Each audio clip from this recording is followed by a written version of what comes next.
Welcome back to Empowered. I'm Elizabeth Naumovski. We're talking about accidental lessons of a purpose-based business owner. So, Heather, before we went to break, we were talking about the Artemis Project. What moves you most about the Artemis Project? What is it, and how do people get involved? I think it's certainly a great organization to really lift in a systemic way and a sustainable way, making true change for these women-owned businesses in mining. And so generally they're a collective of women entrepreneurs who are engineers or technologists or geologists who've uncovered a gap and started their own business. So we're always looking to bring on board more Artemis members. So if there's any women that happen to hear us and they have solutions, sometimes many times they might be selling oil and gas, like a tangential industry, and we welcome them to investigate Artemis.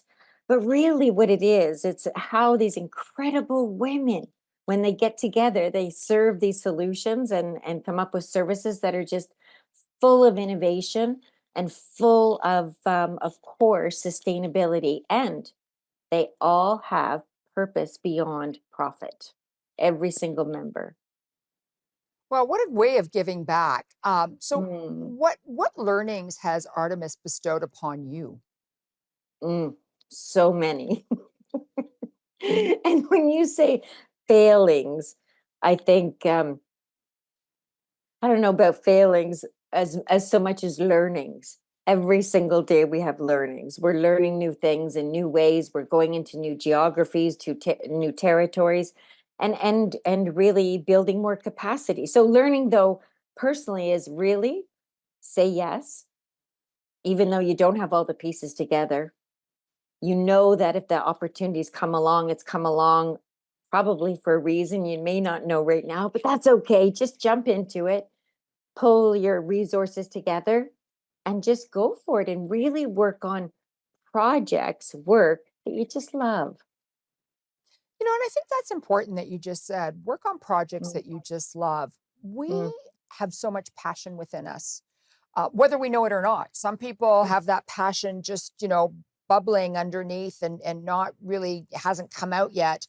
But we all have some sort of a passion. And doing something that you love is very important because that'll take you to that next level and it'll make you successful. Yeah, right on, Liz. One of the things we do at Artemis is completely organically, we come up with a program that brings in young female mining engineers from Chile, Peru, Venezuela, and Colombia.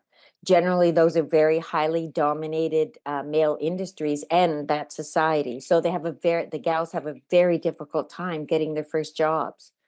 So when we heard this, we thought, we'll come, we'll bring them to Canada, we'll teach them English, and we'll get them jobs. And we've placed over a dozen such young individuals, and we need them in our industry in Canada. So just as an example of you never know what problems you're going to come across, and then what you can put together. Yeah, very, very true. So, you Mhm. never know. You just said you never know, but in the beginning of the show, I talked about how the mining industry surprised you with Mhm. what surprises came out of it. So, could you please share that for us? Mining, certainly in Canada, is the number one employer for our Indigenous. Never knew that.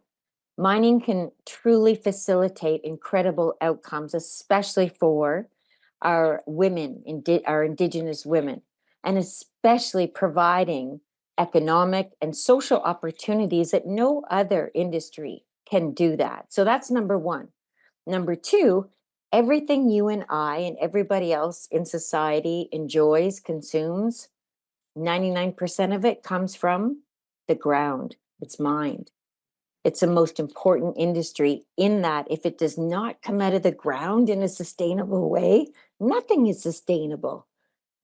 And mining often gets this, a bad reputation. It's this dirty industry. It's this heavy equipment industry. Well, it is an industry. There's lots of heavy equipment. There's lots of brand new technology. And like I said, we could not have the life that we have today without it. So it's critical.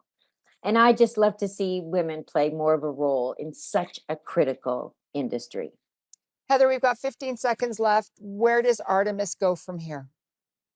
Oh, Artemis just goes wherever the problems are, and we want to band together and go attack them.